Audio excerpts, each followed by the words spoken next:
opening episode 41 of The Bride of Monster Kid Radio with the song Cyclogenesis. It's from the band Judo Dojo. You can find them over at judodojo.bandcamp.com and pick up the single Cyclogenesis. When you're done listening to this episode, just make sure you let them know that you heard about them here on the podcast devoted to the classic and sometimes not so classic genre cinema of yesteryear. This track is going to be on their upcoming album, Gulf of Mexico, which will be coming out later this year. What's going on this week on the show other than introducing you to yet another cool surf song? Well, we have a new person joining us here on Bride of Monster Kid Radio, somebody who's never been on the show before. His name is Garrett Cook, and I know, it's going to be confusing. I'm Derek M. Cook, and I spell my last name K-O-C-H. Well, Garrett, he's kind of a weird one. He spells his last name C-O-O-K. I know. I'm not going to hold that against him, though, especially since he's an award-winning author, he's an editor, he's a monster kid, he's a streamer. He's really into this kind of stuff, sometimes even deeper than me. The conversation that we're about to have about the movie Black Sunday, starring Barbara Steele, yeah, it's about the movie. But Garrett starts dropping knowledge, and it's an impressive conversation because of him. He brings so much to this conversation. We're going to talk about the movie. We're going to talk about some of the themes, some of the things that it means, where it comes from, and it gets deep in a really, really good way. I'm excited for this conversation. I hope you dig it. I dug it quite a bit. I'll make sure there's a link to everything that Garrett is up to over in the show notes over at monsterkidradio.net, along with a link to Judo Dojo, of course, and a link to what Mark Matzke's up to, because Mark Matzke is back. That's right, the Beta Capsule review is back this week. He is digging into Ultraman Taro. It's an Ultraman series that, well, quite frankly, I've never seen before. And if I can pull back the Ultra curtain just a little bit, I hope Mark doesn't mind me telling on him a little bit. This journey through Ultraman Taro will be a first-time watch for him as well. This is super exciting, folks, and we are kicking off our journey through Ultraman Taro through Mark Matzke's Beta Capsule review this week. Before we get into the rest of the show, I just want to remind everybody that coming up in Tucson, Arizona, courtesy of the Mini Time Machine, the Museum of Miniatures, a screening of Jason and the Argonauts will be taking place at the Loft Cinema in Tucson. This is happening on October 4th in the afternoon. There will be a Q&A with Vanessa Harryhausen, daughter of the legendary Ray Harryhausen, and Connor Haney, the collections manager of the Ray and Diana Harryhausen Foundation. This is part of the Ray Harryhausen Miniature Models of the Silver Screen exhibit that'll be running at the Mini Time Machine Museum of Miniatures September 30th through May 3rd. I would love to see you there. Beth would love to see you there, and I know that at least one other Monster Kid Radio irregular is going to be there on October 4th for the screening of Jason and the Argonauts. I gotta tell you, 1, the Loft Cinema is super cool. 2, Beth gives really good hugs. 3, I cannot wait to meet you. So if you're gonna be in the area and you're gonna be checking out Jason and the Argonauts, man, look us up. I'm really hard to miss. I'm this big, tall, 6'4" looking dude. I'm gonna be wearing a Hawaiian shirt and look like I'm having the most fun in the room. And I got this really cute redhead with me too. So I would love to see you at the Loft Cinema at the screening of Jason and the Argonauts on October 4th. So we've got that coming up. I do have some feedback, but we're going to sit on that until next week for a couple of different reasons. And I want to give everybody an opportunity to become a Bride of Monster Kid Radio correspondent by sending in information about any other events happening around the world that Monster Kids might be into. I would love to hear from you. Please give us a call at our voicemail line. It is area code 360-524-2484. Or you can just email that in to monsterkidradio@gmail.com. When you're done listening to this episode, just, I've been letting the band play for a little while now. Let's give Judo Dojo a break. Let's get into Garrett Cook and the Black Sunday conversation. But first, we got Mark Matzke's Beta Capsule review coming up right after this.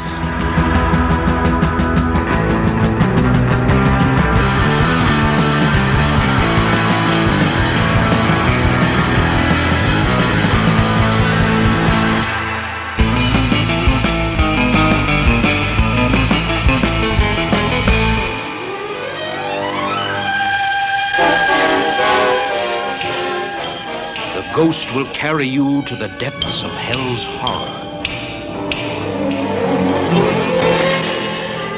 I can't go on being the devoted nurse and the loving wife. You've got to put an end to it, Charles. I can't even bear to touch him. They played with the burning fires of illicit passions, while he dallied with the devil himself. Be quick, give me the antidote. Please, Charles. Is he alive or dead? Is he a corpse or the ghost? From beyond the veil he speaks and rides unseen to mark this house with the black sign of death.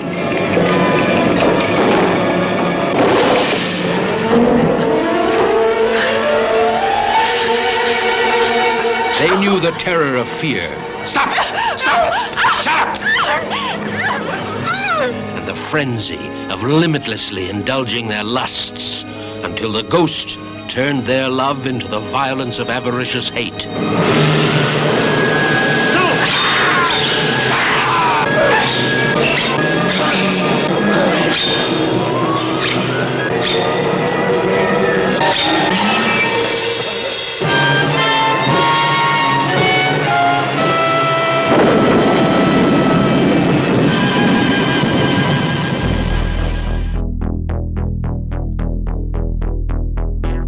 Terror takes over Chandler's third annual Gathering of the Ghouls, happening at the Rawhide Event Center, September 20th and 21st, 2025.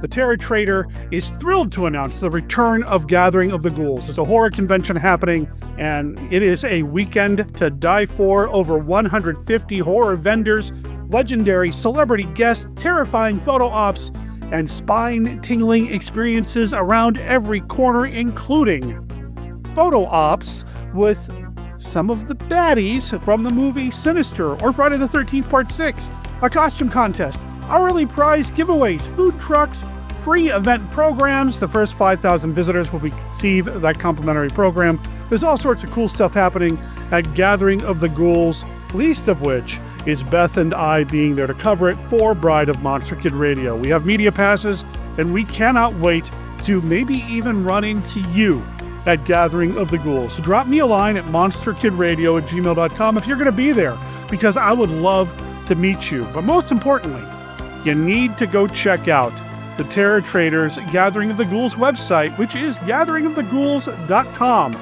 Weekend multi-passes for both days. This includes a collectible badge and lanyard, $37. If you'd rather just go on Saturday, it's $29. If you'd rather just go on Sunday, it's $22. If you have any kiddos with you, any younger monster kids, 12 and under, free with a paid adult. GatheringoftheGhouls.com. Check it out. Let them know that you heard about them here on Bride of Monster Kid Radio.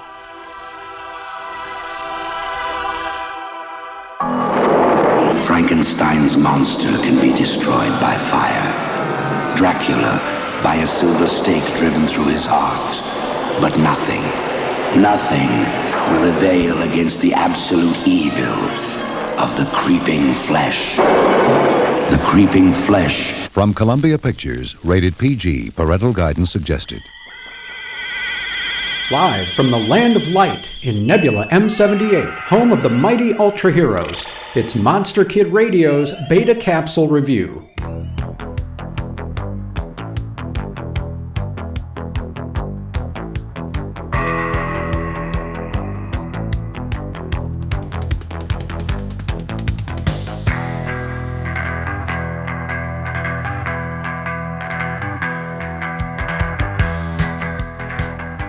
Ultraman Taro, Episode 1.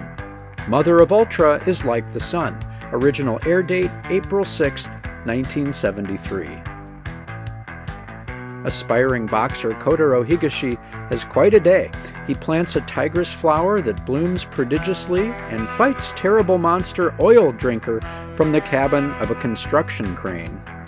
Incredibly, the flower transforms into kaiju Astromons, which kills Oil Drinker with ease.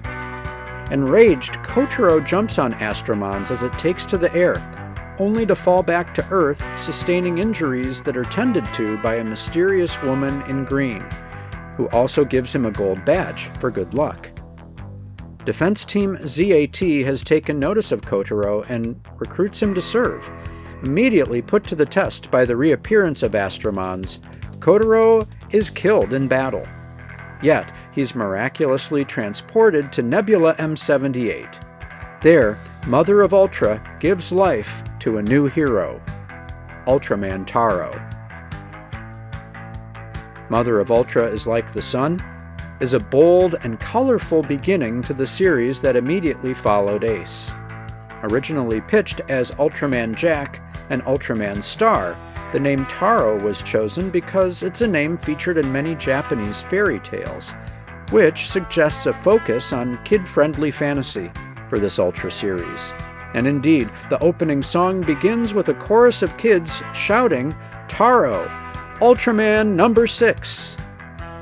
The production design is likewise whimsical and richly color-saturated, and the monsters look really good with above-average detailing. And I've yet to mention that all 5 previous Ultra Brothers make an important cameo, all of which adds up to an entertaining and charming start to the longest-running Showa-era Ultra series.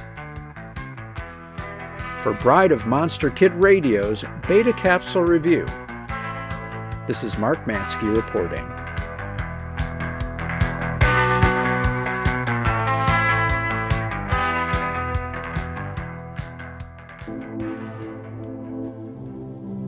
Make your Halloween season extra special this year. Join other fans of monster movies from across the nation at the Monster Bash Conference, October 10th through the 12th at the Pittsburgh Marriott North. It's a 3-day festival celebrating classic horror and science fiction films. Guests of honor include Gary Clark, the teenage werewolf in the film How to Make a Monster, actress Barbara Wilson from the movies Invasion of the Animal People, Blood of Dracula, The Flesh Eaters, and more. Plus, from the original Dark Shadows TV show, meet Catherine Lee Scott and Sharon Smith. John Russo, the co-writer and actor from the original Night of the Living Dead, will be set up too. TV producer Bill Diamond will be shooting footage for his documentary series on monster book and magazine cover artist Basil Gogos, and have a great display of original art. Get autographs and enjoy a 3-day film festival and special events. Explore over 100 vendor tables with vintage monster toys, comic books, monster magazines, Blu-rays, DVDs, monster t-shirts, model kits, original movie posters. The Marriott will be bursting at the seams with cool stuff from our childhood. Admission can be purchased for $25 a day at the door or $60 for all 3 days. You can save more by ordering your 3-day admission in advance at monsterbash.us. That's monsterbash.us. Monster Bash, the conference and expo, October 10th through the 12th, 2025 at the Pittsburgh Marriott North. If you want to stay, ask for the special Monster Bash rate at the Marriott.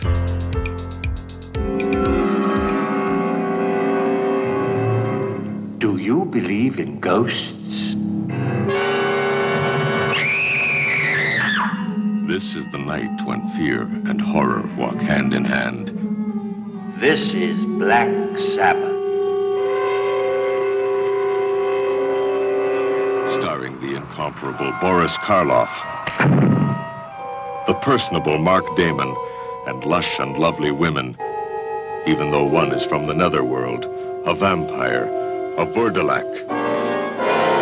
Black Sabbath, as ancient as superstition, as modern as the telephone. How nice you look with that towel around you. You always did have a beautiful body. Beautiful. A body to drive someone crazy. Who are you? Who?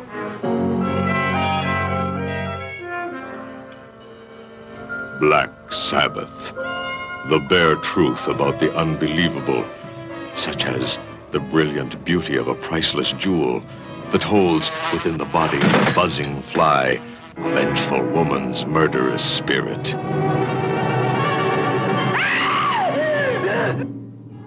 Only on the 7th night of the 7th full moon can the living see the lifeless undead. I am hungry. Is he man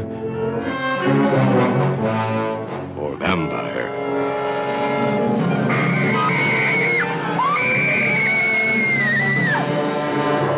adventure into black magic that goes beyond the boundaries of the supernatural. And a man's devoted love is welcomed by a woman's deadly lust for his blood.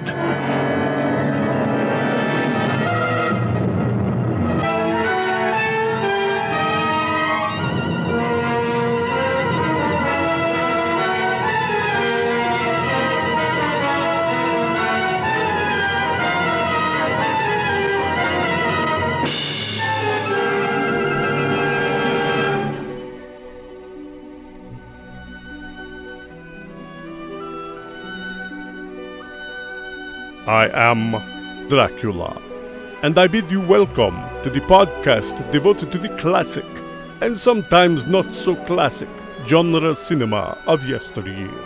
And I offer you this warning. Sometimes Derek and his guests get excited, and they may spoil a movie or two. You know how excited monster kids can get sometimes. If Monster Kid Radio spoils a movie for you, do not come whining to me. I cannot stand whines.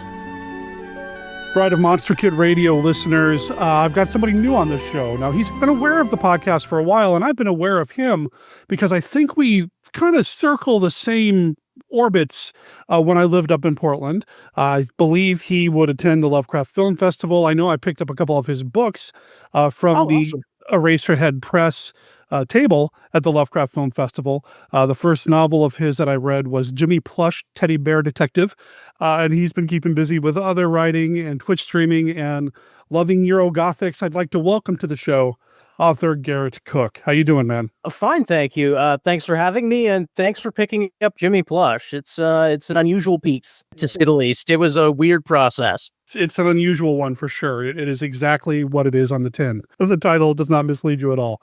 And you've been cranking out stuff. You've been doing short stories and anthologies, Twitch streaming, all sorts of things. Garrett, tell us a little bit about yourself. Introduce yourself to the Monster Kid Radio audience. Hey, I'm Garrett Cook. I'm a writer, editor, mentor, Twitch streamer. I came into horror through the Bizarro scene, and in 2016, I wrote a book called A God of Hungry Walls, which gained some splatterpunk traction. It's been translated into Spanish. It's become kind of just underground, ungodly, horrific thing. It was this thing where I decided, what would it look like if I hit as hard as I possibly could? What would it look like if I wrote something just about the ugliness of living in a patriarchy, living with PTSD, and living in a society where people are treated as things? I've gotten a little softer since then because, like, I realized, like, I don't need to use too much gun every time. And I created a heavily Amicus and AIP and Eurogothic influenced book called Charcoal, which is a racial justice centered ghost story about white privilege and the legacy of cruelty and abuse in the arts. Heavily inspired by The Skull and the block story, The Skull of the Marquis de Sade. Nice. That's a good film too. So yeah. Oh, I love it. I love anything where Peter Cushing gets to be the worst man in the room. You had me at Peter. He's actually sort of better at it than Lee, because Lee has this big, booming, spooky presence, right? Lee is like a genuine threat. Mm-hmm. But I find that when you're dealing with people who are actually evil people are obnoxious little weasels. Mm-hmm. They're these cringy little creeps. And when Cushing becomes a cringy little creep, he's brilliant. The Creeping Flesh. Cushing in The Creeping Flesh is one of just the most beings ever in the history of Gothic cinema, and is Baron Frankenstein, of course. But Cushing, yeah, I love Cushing as the heel.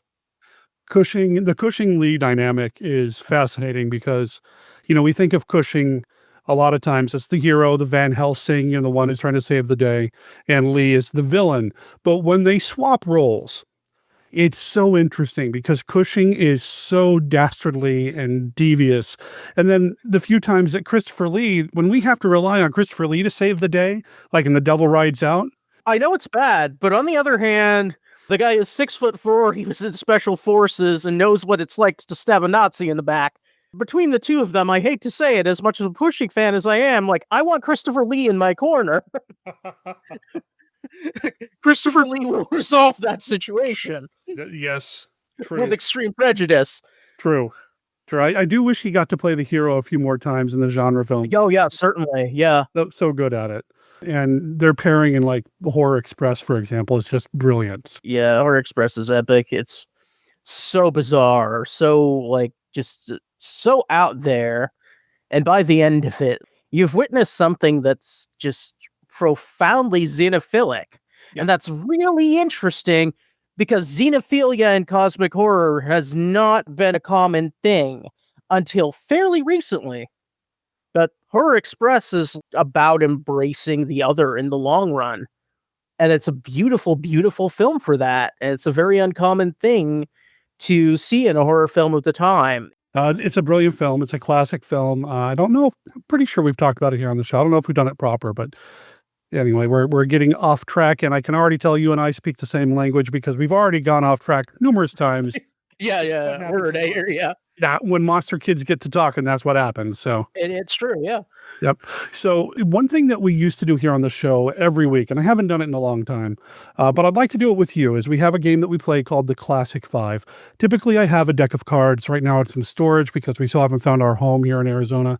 So I pulled up my spreadsheet, and I'm just going to randomly go through my spreadsheet here and ask you 5 questions from the Classic Five deck. These are yes or no, which movie do you prefer style question, icebreaker questions, just getting to know you a little bit more as a monster kid. Right on. Round to the Classic Five before we get into our main topic? Absolutely. I love things like this. The Classic Five. Okay, so I'm going to go into our Hammer deck first because we're talking Cushing. We got to talk about some Hammer stuff. What is your favorite Terrence Fisher film? Horror of Dracula or The Curse of Frankenstein? Which of those two? Between the two of them, it's Horror of Dracula. Horror of Dracula. Dracula, the most terrifying lover the world has ever known. Who will be his bride tonight? Horror of Dracula. Dracula, dead and yet alive for 600 years. Dracula, the human vampire who lusts for human blood. See Horror of Dracula. The greatest shock story of them all now achieves new heights of motion picture suspense. See Horror of Dracula and watch the fiend who rises each night from his coffin bed to seek the rendezvous that alone can keep him alive. See Horror of Dracula and watch those who came to destroy a monster stay to become his victim. See Horror of Dracula. But don't dare see it alone. The chill of the tomb won't leave your blood for hours. Horror of Dracula. All new and in flaming Technicolor. I love Cushing in action in Horror of Dracula. I love Cushing, Van Helsing, and the physicality of Horror of Dracula. And also, like, I love that women over 30 are treated like sexual beings in a horror film in the 1950s in Horror of Dracula. Okay. And I think that's really, really cool. The weird hum of background sexuality in Horror of Dracula is a very fascinating thing.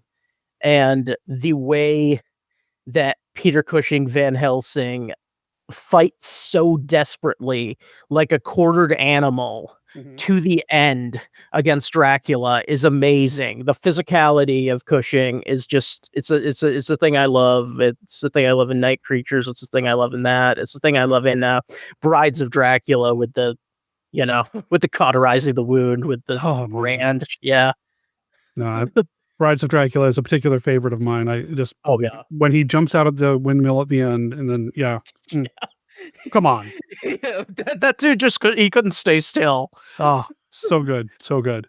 All right, question number 2 coming from our Kaiju deck here. Okay, yes. Of the 2 Ishiro Honda films, Frankenstein Conquers the World or War of the Gargantuas, which one's your favorite? I would say Frankenstein Conquers the World.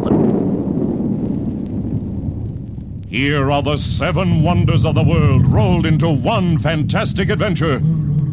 Frankenstein, born again to rule in terror, a monster unleashed to conquer all who stand in his destructive path.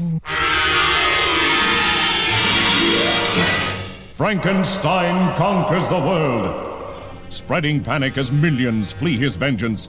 Frankenstein towering over cities, defying the force of armies, the might of navies, and the fury of jets. Frankenstein, a name never equaled in the annals of terror. Frankenstein conquers the world. Stars Nick Adams as the American scientist versus Frankenstein, incarnate, with the strength of 1,000 men, a phenomenon such as never seen before. See Frankenstein Conquers the World, astounding on the giant screen, in Colorscope from American International Pictures.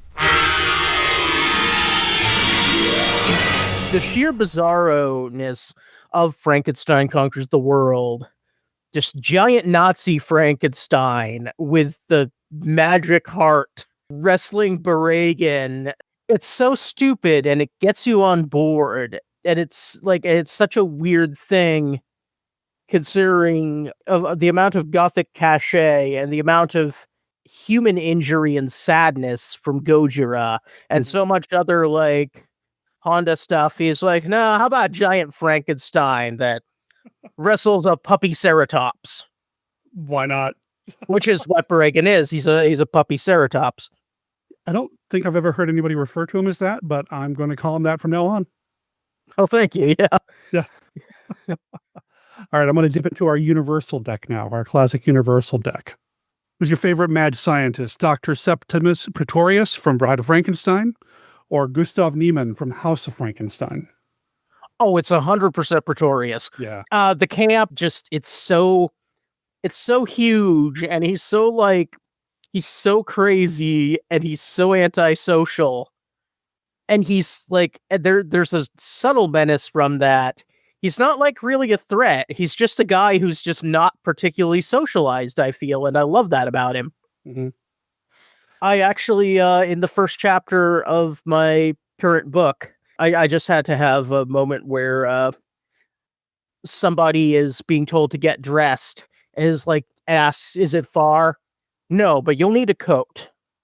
That's one of my favorite subtle little lines and subtle little digs in horror history.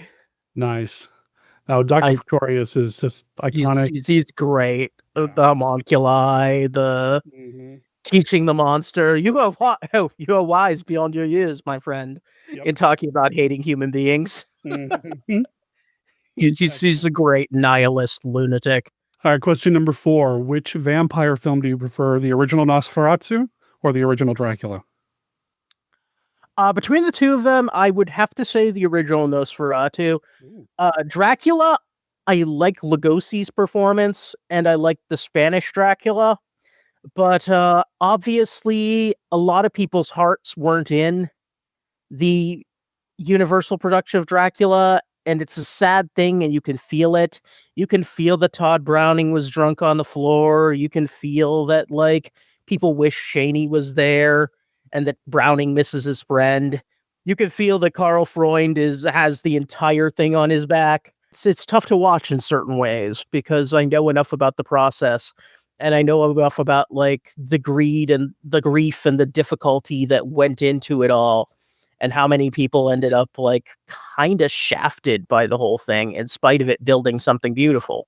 Well, I mean, just Lugosi's career, is probably the most indicative of that. Yeah. Yeah. So yeah, but in comparison, just Nosferatu has just so many beautiful, evocative shots, and it's such a nightmarish thing. I would actually say my favorite vampire film is Herzog's remake of Nosferatu. Okay. I never thought I would see I had a roommate at the time who was 22 watching it with me, and I never thought I would see somebody just clutching a blanket, horrified of Dracula again. Wow. Because of just the presence of Kinski, because of the sheer grotesquerie of Kinski, the big and small that he could do. Mm-hmm.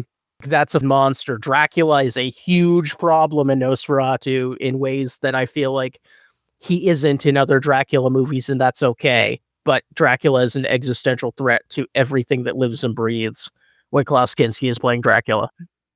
And we ended up talking about that one after we saw the more recent Steve Yeager's version. Yeah, and it was an interesting compare contrast, and No, you're right. He brings he. I don't know if it's even fair to call him a he. It's Yeah, it did. Yeah, such a threat that it's pretty intense. yeah. But I Diego's Nosferatu was exactly the film I wanted, and that's kind of why I didn't like it. Oh no. This is like, okay, yeah. I called the shots way too fast on it, and was like, this is very, very good. This is a very good film. I don't need to watch again. Okay. All right, final question. Which movie do you prefer? In the Lovecraftian vein, The Haunted Palace or Die Monster Die? This is actually a really tough one. I'll go with Haunted Palace. You are invited to an open house where horror will be your host. The Haunted Palace. You, who find a kind of macabre joyousness in the horrifying, will enjoy yourselves as in ecstasy in The Haunted Palace. Starring Vincent Price, a being who lived and died and lives again. I'll not have my fill of revenge until this village is a graveyard. I like Lon Chaney Jr. in that one. Yeah. I have a soft spot for it because I watched Corman introduce it. You were at that Lovecraft Film Festival. I was there. I got to ask him about Charles Griffith, and that was like something I was so happy that I was able to do, and to watch his eyes light up when he was talking about the collaboration he had with his very good friend, who's like instrumental in the creation of pulp horror as we know it. It was a beautiful, beautiful moment. That was one of my favorite Lovecraft Film Festival. It was so good. There. Yeah, it was amazing having him in the room. He was such a beacon of warmth and intellect and hope.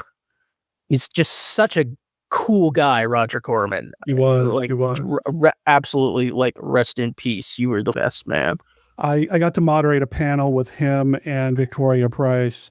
And that's wonderful. The listeners of the show were so disappointed because there was a problem with my recorder and it didn't record correctly. And I have done some work on it off and on over the years as technology gets better to try to recover some of it. And someday, fingers and tentacles crossed, someday we'll hear that panel here on the podcast. So, keep listening to that. Absolutely.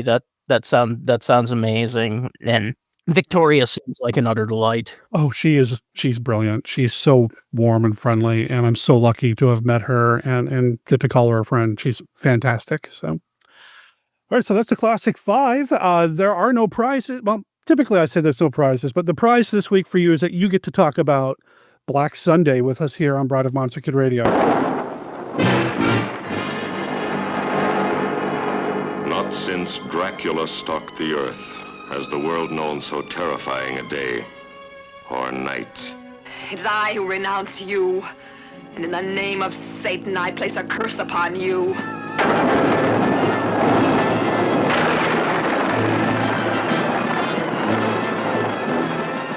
Black Sunday is like no motion picture you've ever seen.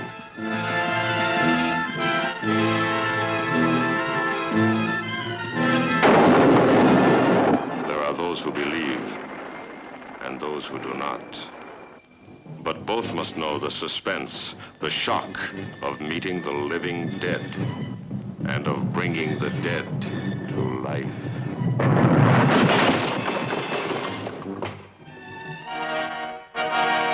Look into my eyes.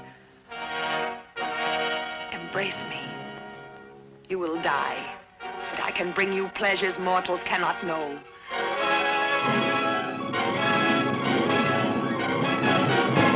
Black Sunday, the most terrifying motion picture you'll ever see.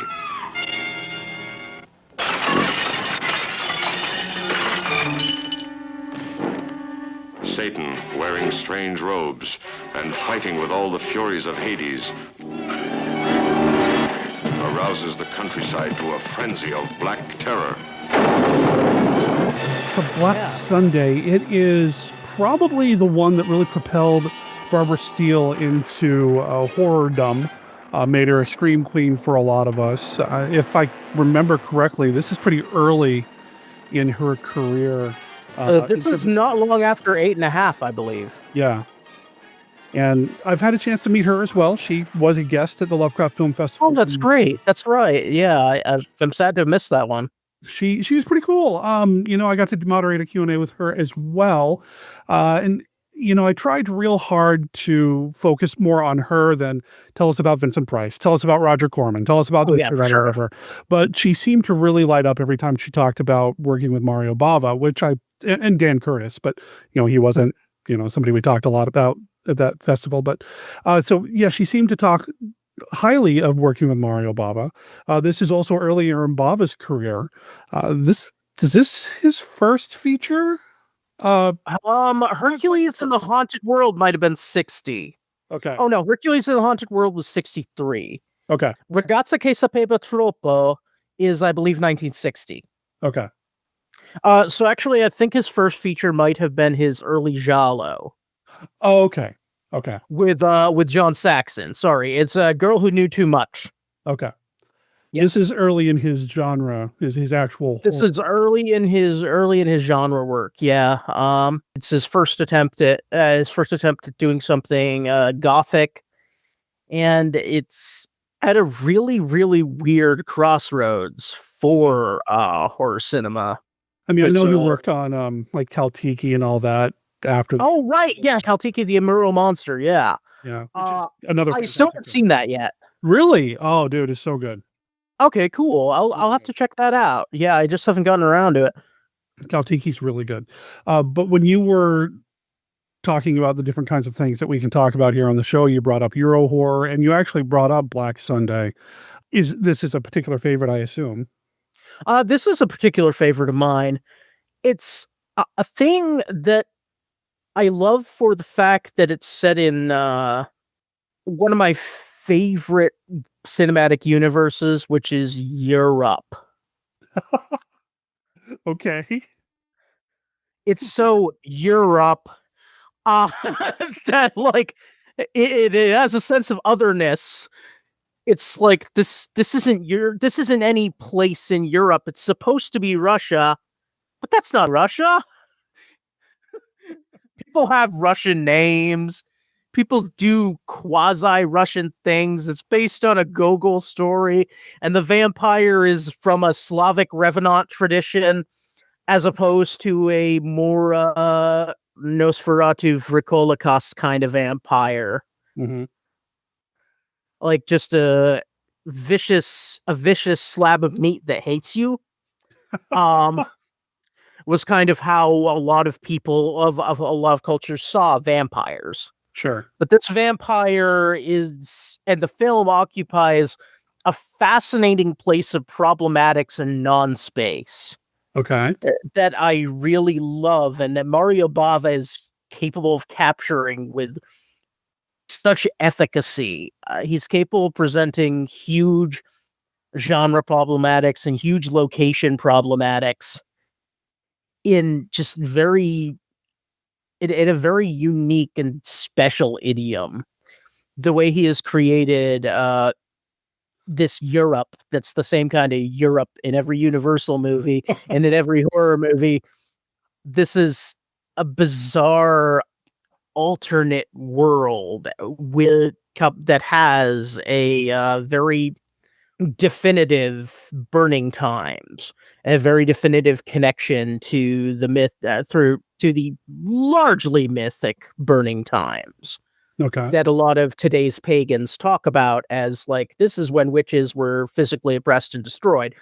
But like, the myth of the burning times has its own problems, because the myth of the burning times indicates that these angry mobs of villagers actually found a witch. And if you say these angry mobs of villagers actually found a witch, you're siding with the angry mob of villagers in a way.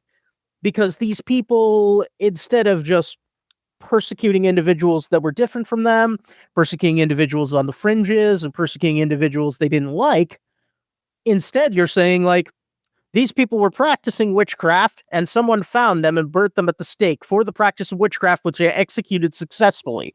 That is very, very different from a bunch of innocent people who were non-Christian were framed and killed. Yeah, it's kind of a scary time. It's a scary time, and it's a weird time, and it's kind of Europe self-justifying in a lot of these movies, in a lot of ways, trying to come to terms with the cultural memory of being violent oppressors. Mm-hmm. I think about movies like Witchfinder General or Yeah, exactly. City of the Living Dead or Horror Hotel as it was released here. City of the Dead, that is not Living Dead. That's City of the Dead. totally different. And City of the Dead is another one of my favorite alternate universes because I grew up in Massachusetts. Oh, wow. I call it Euro-Boston. Euroboston. City of the Dead is set in Euro-Boston, and Euro-Boston is also a wonderful, strange alternate universe of its own. Yep. That you will see in City of the Dead. You'll see it in Pieces, oddly enough. Pieces is Pieces set. There's a karate professor. There's just random fast food places that you would not find inside of a major city. There's not a there's not a Wendy's in most of Boston. That's not how we roll anymore. That there's like a Wendy's in downtown Portland. But anyway, like Euro Boston is also another one of those weird ahistorical settings that Europe picked up, and Europe tried to approximate Boston, and it's like a kind of America with a K, like Kafka does. It's this approximation that's a weird approximation that's like a cultural game of telephone that you see in these things and in Fulci's House by the Cemetery. Mm-hmm. House by the Cemetery is set in Euro-Boston, and Euro-Boston is not consensus reality. And Europe is not consensus reality. It's a magic. It's a magic place of superstition and de facto folk horror. And I'd say Black Sunday is itself a folk horror thing because it carries on the myth of the burning times. It carries on also the traditional Revenant stories. Okay. The things you encounter from. Are you familiar with there's a great book of vampirology called The Darkling, a treatise on Slavic vampirism? I'm not familiar with it. This is one of the OG 60s, 70s books starting to really collect and delve into vampire myths around the same time that McNally and Florescu were doing In Search of Dracula and such. And it talks about the way that the earlier Slavic vampire myths are rooted in various in ways of explaining away disease and disorder, and ways of just explaining spiritual disorder by saying that our dead are coming back to claim us. But it started with a more nebulous thing. Vampires were originally just a weird wolfish cloud in a lot of the stories. There was simply this bizarre cloud that hangs overhead and makes bad things happen. That was shaped like a wolf. So you see the connection between vampires and werewolves. You see the connection between vampires and evil spirits, and you see the connection between vampires and witches there. Mm-hmm. And so the vampires of Black Sunday are, in spite of the attractiveness of Barbara Steele, are still rooted not in the sexy, captivating vampire of Malcolm James Reimer or Bram Stoker, but are rooted in the disorder vampire, are rooted in the plague vampire, are rooted in the wolfish cloud that hangs overhead and makes our dead come out of the ground and punish us for letting them die. Okay. Because there's a feeling of how could you that comes attached to grief that we project sometimes onto those we've lost.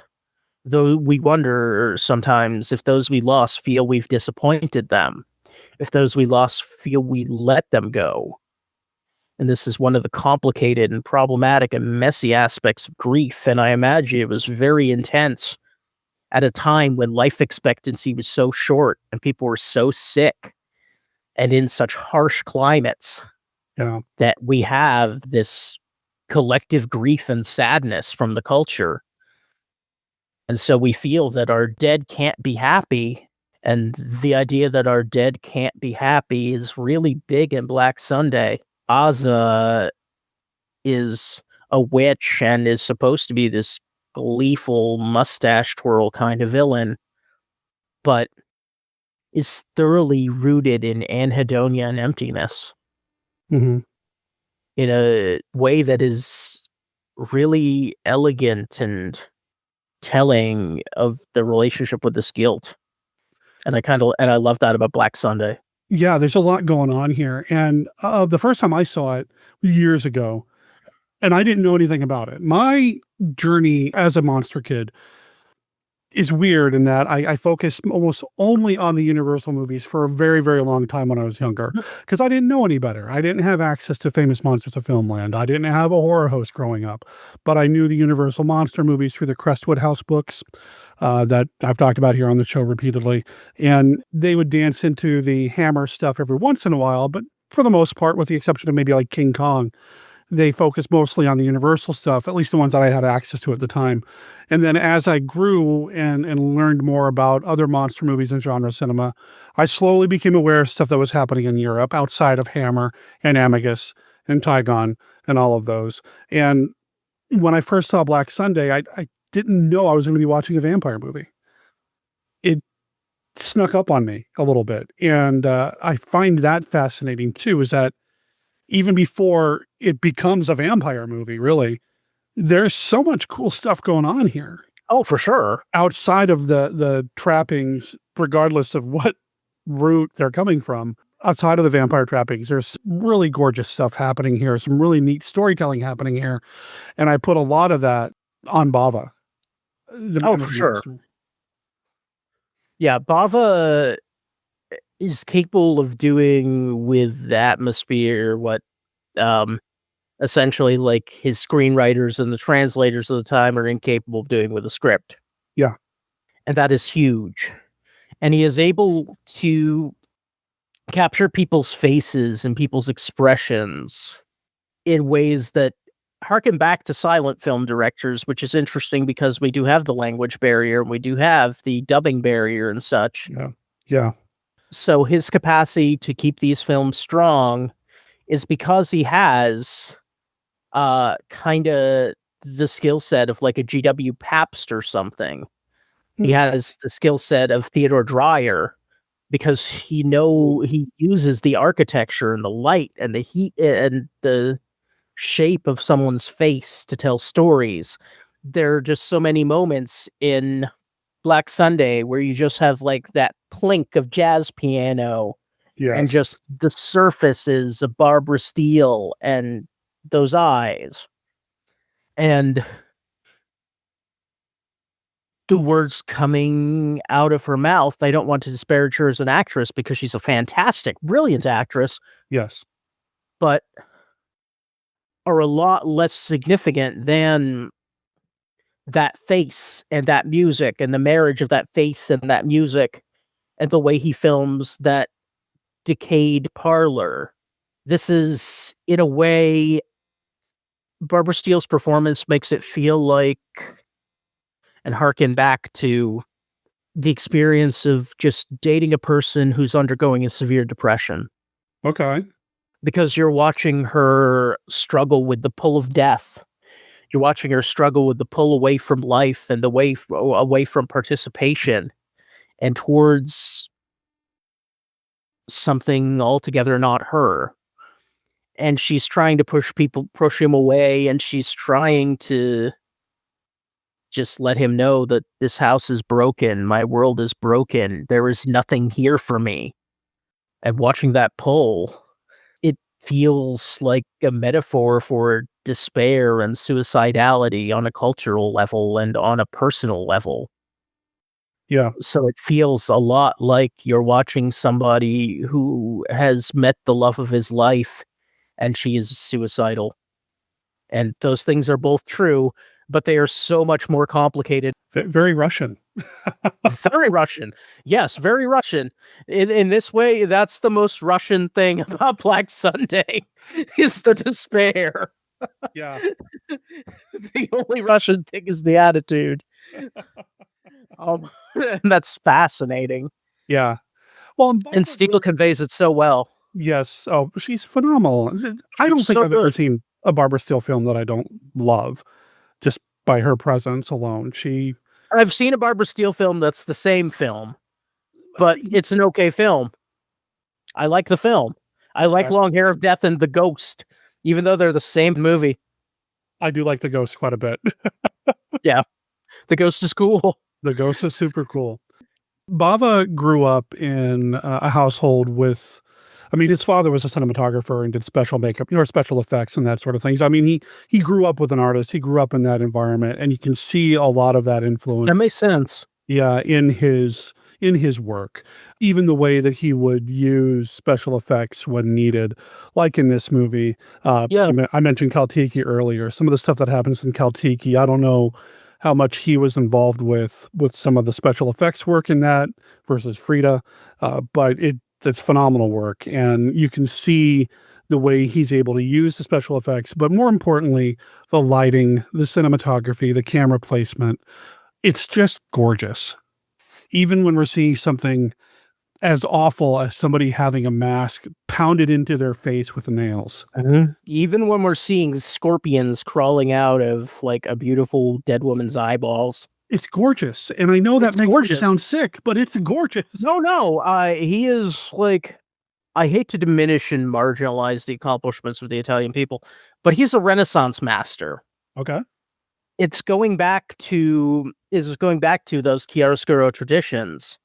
It's going back to Renaissance lighting.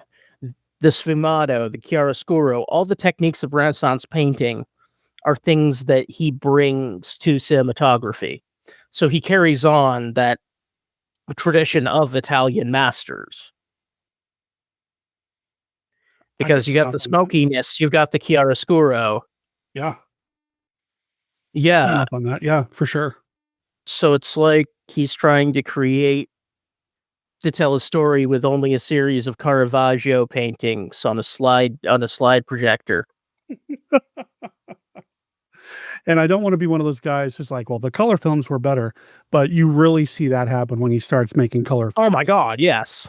Black Sunday is not my favorite Bava. It's a Bava that I have so much respect for, and culturally, I feel it's one of the most significant ones. My favorite one is Lisa and the Devil. Okay. And Lisa and the Devil is just such candy-coated madness. It has it has a palette that's like kind of like a combination of like Jigoku and Laugh-In. Yeah. Yeah. I'm a big fan of Hercules in the Haunted World because it's just. Oh yeah, I mean it's like Christopher Lee versus Hercules. Yeah, that's great. Come on. Yeah, no, that's amazing. Then we have talked about that here on the show in the past. Oh, I'm sure. Yeah, and then you get to see him playing with Karloff and Black Sabbath, and it's a number of other films. And Planet of the Vampires is also. And Black Sabbath too is another thing where he takes a Russian story. Yeah. With these anhedonic revenants. The Mario Bava vampire is oddly enough always always revenant instead of seducer, and that's really fascinating. And I think, as much as I love Lugosi, I do love Lugosi. I think that's where Lee has it over Lugosi when it comes to just being a force of hunger. And need, whereas Lugosi's a little bit more seductive and a little, he's always wearing a tux, which is cool. And like I said, I love Lugosi. There's a reason why I never ask myself the question in the Classic Five, who do you like better, Lee or Lugosi as Dracula? Because I can't decide. But Lee is just so hungry, and there's this sense of needing everything and consuming everything around him. That seems right at home in like a Bava style vampire. Yeah, no, absolutely. Lee is a more traditionally Slavic predatory vampire. Mm-hmm. Lugosi is a sanitized English stage vampire. He is literally an English stage vampire. He played him on the English stage. Right. This was for this is the John Balderston production. Mm-hmm. The John Balderston production was just like made for audiences in London who wanted to see Stoker's Dracula play out. Which is cool. I would love to see that. Which is really cool. I would love to see a Balderston production. There's nothing essentially wrong with that. It's just that it took vampires into a place where they're just seen as like these creatures of parlor intrigue, mm-hmm. as opposed to this walking disorder. Walking disorder. I like that. And so, like I said, when I first watched Black Sunday, I had no idea it was going to turn into a vampire kind of thing. I had no idea what I was in for. I just assumed it was going to be kind of a, ancestral horror kind of coming back kind of thing. But yeah, it seemed like it was just going to be another City of the Dead. Right. Which I absolutely adore. Which is another wonderful performance by Christopher Lee and a trip into Euro Boston. And like it's a lot of fun. City of the Dead is one of the big influences on the thing that I'm writing right now. City of the Dead and Black Sunday. I am writing my own book set in Euro Boston. It's fantastic. The other thing about Black Sunday too, once you get hit with the fact that, hey, it's a vampire story on top of everything else, it's got a lot of twists and turns as it goes, probably more than it really deserved, which I appreciate. But especially towards the end, when you've got Barbara Steele as the villain, trying to swap places with Barbara Steele as the hero, and the good old Italian 7-act structure. Yeah, exactly. Yeah, it's kind of just baffling to me that this movie that apparently didn't do very well in Europe when it first came out and didn't really become a thing until AIP got their hands on it here in the US and then changed it up a little bit. It's got so much going for it. It's got so much depth that a lot of the lower budget movies that came out of the 60s that were trying to ape Hammer's success, that sort of thing, don't have. It has a lot of depth and it has a lot of groove. It has a lot of consequence and heft. Dead people in Black Sunday are real dead. And that wasn't necessarily the practice. Yeah. It was like somebody would lift up, in the late 50s, you have the 50s American horror coming out of sci-fi and giant bug movies at the time. Mm-hmm. A little bit of early William Castle, a little bit of like proto-psycho bitty stuff. Things like, Peeping Tom and like are starting to get at that. But still, when somebody finds a body, it's under a tarp and the policeman's like, what a horrible mess. Then pulls the tarp back down and it's like, oh, it's the worst thing I've ever seen. And like, instead, Black Sunday is like a guy washes to shore, glassy-eyed and empty. Looks like maybe he's been eaten by something a little bit. Looks wet and dead. Barbara Steele's got scorpions crawling out of her eyes. And it's 1960. The only thing comparable, Tokaido Yatsuya Kaidan, 1958, out of Japan, was a huge, little-known innovator in gore. It's the Yatsuya Kaidan, another Revenant story, but from a Japanese perspective with the Yurei, that has, like, beyond Hammer makeup and beyond Hammer gore, and it's in 1958, and it's colorful, and it's bizarre. If you have not seen Tokaido Yatsuya Kaidan, I heartily recommend it. It's possibly I think it's actually also a better adaptation of the Yatsuya Kaidan than the one from Kaidan itself. Oh, okay. Let me run it by you again to make sure I have it right. What is the name of the movie one more time? Tokaido Yatsuya Kaidan. Yeah, got it. Also known as The Ghost of Yatsuya. Yep, found it. Yep, exactly. Yeah, 58. So that's a place where I've seen that kind of grew. But this is still 61, and it still predates Blood Feast by 2 years. This is real ugly for 1961. It gets real dark and kind of gooey for the time, and it's beautiful in the way that it gets to that. When I was watching it this morning over breakfast, because I'm a person who watches monster movies over breakfast, I mentioned earlier the person Barbara Steele getting the mask nailed into her face. I don't know if I had just watched a poor transfer of it before. This was the first time I noticed that once they pound that mask into her face, you see a burst, a gush of out of her scalp. Yeah, the shutter print is very, very good. It's 3 minutes shorter than the other print on Prime, and I watched them both this week. But yeah, the shutter print really gets the chiaroscuro off and really gets the blood in there and really gets like the ugliness and the grue in there. It's fascinating. When you think about its place in monster movie history as well. You've got Hammer starting to, crank up the blood. You've got the Japanese film you mentioned.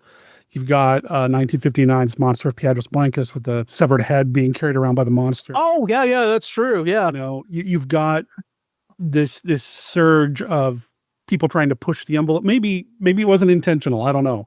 But the envelope is being pushed, and we're seeing more and more. Psycho is happening. Yeah, exactly. Psycho is happening, and you can't.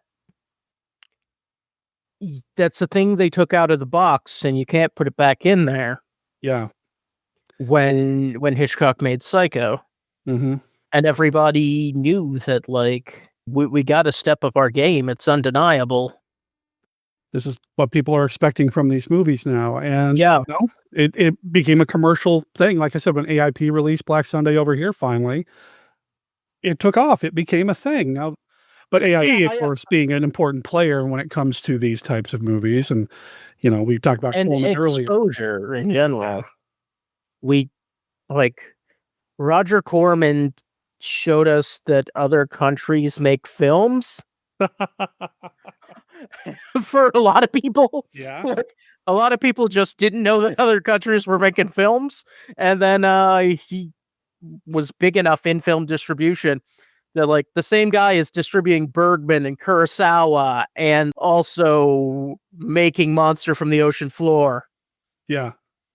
There's a man that contains multitudes. But we just talked about The Wasp Woman with my wife here on the show. And we've talked about that in the past before. Oh God, yeah. The Wasp Woman's awesome. I love The Wasp Woman. Yeah. I do really enjoy there was a cinematic Titanic version of it that's very good. Yeah. The riffs of The Wasp Woman are incredible. You can still feel the love. I have a relationship when it comes to for sure and all that, because on the one hand, it's tough because we watched it, was like, oh, wait a minute, do people think this was bad? Yeah. Oh no, my mother's favorite movie of all time was The Brain That Wouldn't Die. Oh wow. Just hands down. It's so ugly and so noirish and so antisocial and so femme revenge that she loved it for that. Okay. But The Brain That Wouldn't Die is not a good film. I mean, it's a cool film. I think there are things about it that are great. And it takes science fiction to that grimy, gross horror non-place that you get out of that and the Monster and Hideous Sun Demon. And Manster and Hideous Sun Demon. It's a very specific kind of sleaze sci-fi that lasted for about 5 years and is completely inexplicable. And it's really cool for being kind of one of the central films of that and being one of the ugliest films of that. You don't watch The Brain That Wouldn't Die and find yourself liking human beings more by the end of it. This is like a James M. Cain novel. It really is.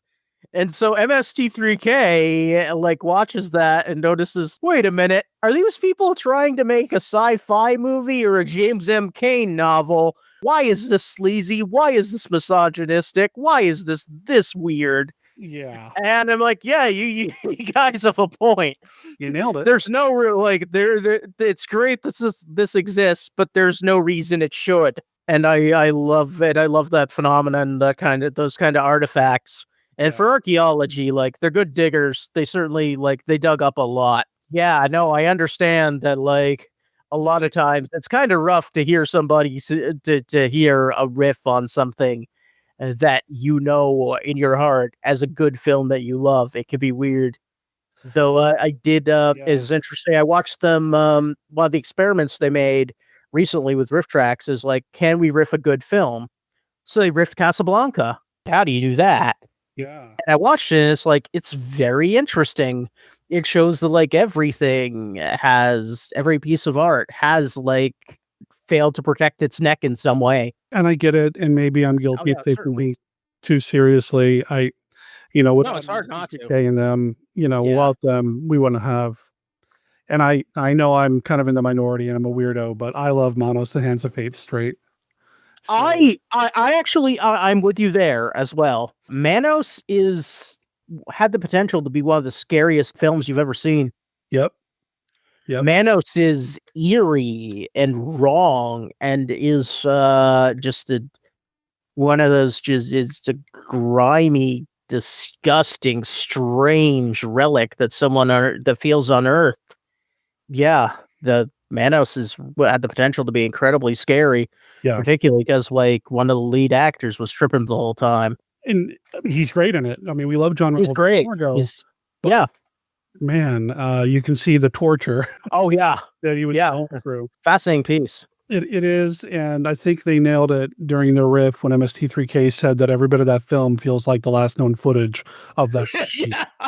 Yeah, exactly. You know, but again, without them, we wouldn't have Manos. Without them, we also wouldn't have Manos. And one of the best things I've seen them do is Trace Beaulieu and Frank Conniff, who's the one who unearthed this thing.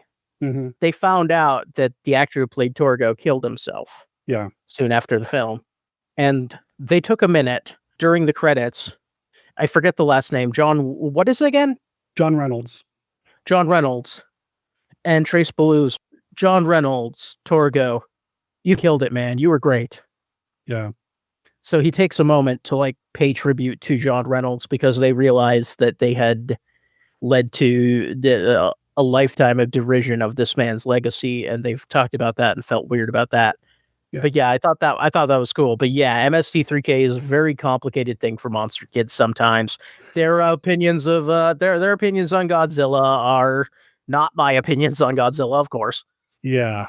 I was at a Monster Bash years ago, which is the big classic horror film convention back in Pennsylvania. And they had Joel Hodgson there. And, I had a chance to interview him and all that. And he was there during, and he had a Q&A that he was doing. And about halfway through it, Arch Hall Jr. from Bava came in with a cream pie and pied him in the face. And it's like, this is for whatever. That's great. They were having breakfast together the next morning, so they were fine. But of course, moment. So that's delightful. Yeah, they took a lot out of Arch Hall. I'm glad Arch Hall has sense of humor about it. I know Joe Don Baker said he'd like kill them if they ever met. Yeah, some of them did not, and like indie filmmakers. Yeah, and I know indie filmmakers now who are like, I would love for them to do my thing. So. Oh yeah, the Demon Squad crew. Yeah, from season 13 was so happy, and they're the best of buds now. Yep, which is totally cool. And boy, I love that. I like that relationship. Like I come out of Bizarro, so you can't take yourself too seriously. It'll drive you nuts. Yeah, because somebody is going to see this thing you're doing and think it's dumb. It doesn't matter what you're doing. It doesn't matter if you're Andrei Tarkovsky. You could be Andrei Tarkovsky, and this thing you're doing, my partner was watching Stalker with me. This is often very dumb. Mm-hmm. You're kind of not wrong. Yeah. But and we just read Roadside Picnic, and it was also like, this is not Roadside Picnic. This is not that. This is not that book. It's not that book. Stop lying to us, Andrei Tarkovsky. Well, and we're creatives. You're an author. I'm an author. So, you've heard everything. Yeah. Yeah. And I would not want somebody to just ruthlessly mock my work, but oh no, absolutely not. Bought the book to begin with, then that's a couple bucks in my pocket. So yeah. It's what I will do is I will take the $3.49 that they have given me, and I will purchase myself a Hamm's in a cold glass to get over it. There you go. That's what I need to do, is start sending my book out to be mocked, and then maybe I could. Yeah, sure. It has worked for so many people. There you go. But yeah, so off topic here. We are so off topic. But yeah, we have said a great deal about Black Sunday, though. We have said a great deal about Black Sunday. It's amazing. It's just such a visual feast and such great performances, and captures just the texture of depression and despair so well, and takes people into a cosmology of despair. It takes people into a place where nothing good is gonna happen again. That's real horror. Like, you walk into Black Sunday, you're like, "Okay, nothing good is gonna happen again. Is there any way that this could be better? Is there any way that this could improve?" And I would say that the happy ending of that film is one of the most earned happy endings in the history of film. Yeah. They've been through it. Mm-hmm. They have lost hope. He has seen, like, the world without the person he loves, and he has grown, and he only when he knows in his heart that he can't have this person he loves does he see that she's actually coming out of it fine. That's a beautiful, beautiful moment. Like, he's come to terms with, like, this is what she is. This is the person I love. She may be lost to this thing. I still have these feelings I have. And then her eyes open again. Yeah. And that's the thing that feels a little like wish fulfillment for everybody who's left with grief. Anybody who's watched someone they love go away. That ending of Black Sunday, where we have to take a second to give them up, but we're not really giving them up. And the fact that it almost feels like the fact that he can't give her up helps sustain her. And that's true about us, and that's true about human beings and the people in our lives. The fact that people can't give us up sustains us. It brings us life. It keeps us going. Yeah.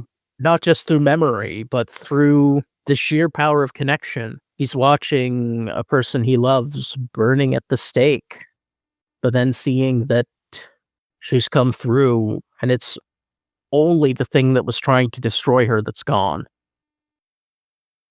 And that's a beautiful thing when you watch somebody, like, when you see that person can recover, that person can get better, and that we can get better. So Black Sunday is it's a fascinating film because it hits that nadir of gothic despair, Mm-hmm. and yet has that bit of apocalyptic hope at the end. Something beautiful and worthwhile is there, and you hear it in that little tinkle of the keys that keeps on being the motive. It keeps being Barbara Steele's motive. It's a beautiful film. It's been released numerous times. I mean, you talked about it being on streaming. It's released on Blu-ray by Kino Lorber, Koch Arrow Films. Multiple box sets. Tim Lucas has probably done 4 commentaries on that by now. Yeah, probably. There's a French version that I'm really intrigued by. I'd like to get my hands on. I don't know if it's any different or not, and it's probably all in French, so I wouldn't understand it. But, I like to see the different regions releases. Sometimes they have extra. Oh, interesting. Oh, yeah, no, certainly. But you can get your hands on it pretty easily. And there's even versions of it on YouTube, the legality of which is questionable. Yeah. But, it's there. So you can definitely check it out that way as well. And there's currently 2 cuts on Prime right now. The cut on Prime's Shudder channel, and there's a regular one for regular Prime members. So Black Sunday is a thing you can watch on Prime. I imagine you can watch it on Tubi as well. No, I didn't. I bet it's on Tubi. I don't know, but it's just the thing I bet on because it's Tubi. You'll have to watch 11 Subway commercials, but that happens at Tubi. It is there on Tubi. I just checked. I can confirm. Yeah. So you have no reason not to see this film. You have just none. It's beautiful. It's elegant. It gets gory. It gets scary. It gets nihilistic. It gets grim. It has just the haunting performance of Barbara Steele in it. Yeah. Without Barbara Steele selling that this woman is this tormented and this beautiful and this kind and this good and this broken, the movie's not sold. There's no film here without Steele. Incredible performance. I don't know if she's still going around doing conventions or not, but if you ever do run into her, bring up Black Sunday. I know that, sometimes she kind of rolls her eyes and it's like, yeah, that got me stuck doing these horror movies. But other times she has positive things to say about Bava. So, yeah. Bava's fantastic, but by the same token, I do understand Because again, she was in 8.5. Right. Like if you're in, like if people ask Claudia Cardinale about some dumb thing she did, she'd probably be sad too. Yeah, but then if you want to get on her good graces, bring up Dan Curtis. She had nothing but nice things to say about Dan Curtis. So there you go. That's good. Yeah, I'm glad to hear that. It seems like he was a consummate professional. Yeah, and like just a decent dude.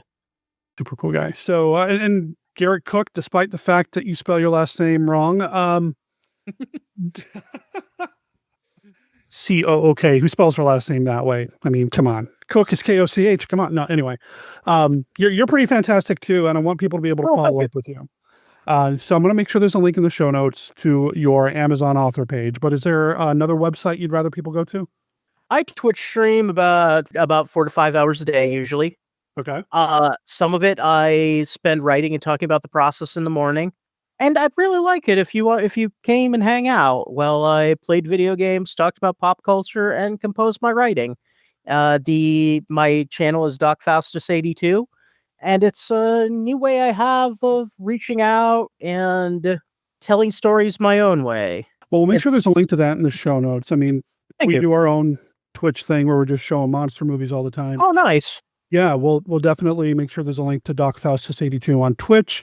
Looks like you've got a WordPress page as well. Is that still something? Yeah. That's where I go to put up my rates for editing and talk about my workshops. I am doing a horror tropes workshop in October. There's room for 3 more people.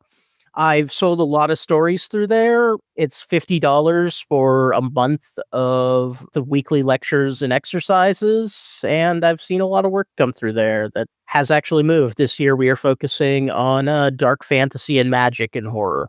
Oh, wow. Okay. Sounds right up my alley. That's awesome. So GarrettCookEditor.wordpress.com is where that's at. And again, you can find all of this over at monsterkidradio.net. And Garrett, we'll have you back on the show at some point, I think. Absolutely. I would love to be back on this, but this was great. This was a lot of fun. Thank you for having me.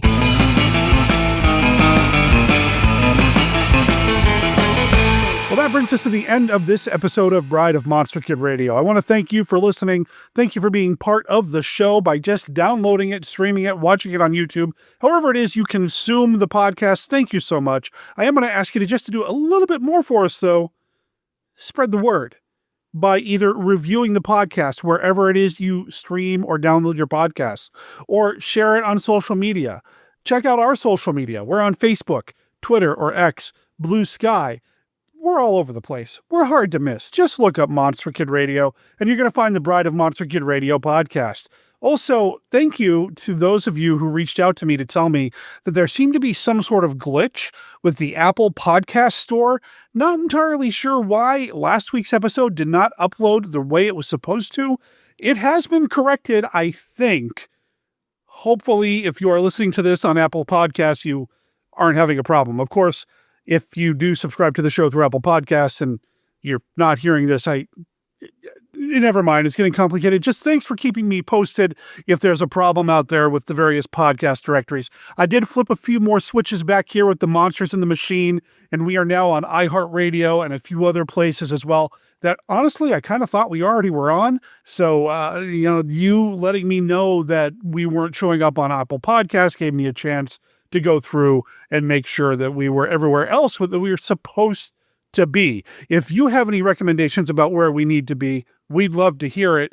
There are all sorts of conventions out there that we'd love to attend or cover or have a correspondent cover for us. If you have any information about that, or just want to send in some feedback about the show, this episode, or any previous episode of Bride of Monster Kid Radio, or even Monster Kid Radio, email me at monsterkidradio@gmail.com or call and leave us a voicemail at 360-524-2484. You're going to find this on our website at monsterkidradio.net, where you're also going to find links to everything else that we've talked about here on the show. And this is probably the best place to send people if you're trying to spread the word about Bride of Monster Kid Radio. We'd love to help grow the audience a little bit. We can only do that with your help. So thank you if you've already done that. And if you haven't done it yet, well, you know what to do. Bride of Monster Kid Radio is a Team Death production. All original content of Bride of Monster Kid Radio is licensed under a Creative Commons Attribution, Non-Commercial, No Derivatives 4.0 Unported license. You can learn more about Team Death, our other projects like Death Designs, Mail Order Zombie, the Team Death YouTube channel, and more at www.teamdeath.com. Remember, death is spelled D-E-T-H. All previous episodes of this podcast, as well as the original Monster Kid Radio podcast, are available at www.monsterkidradio.net. Please rate and review Bride of Monster Kid Radio wherever you download your favorite podcasts.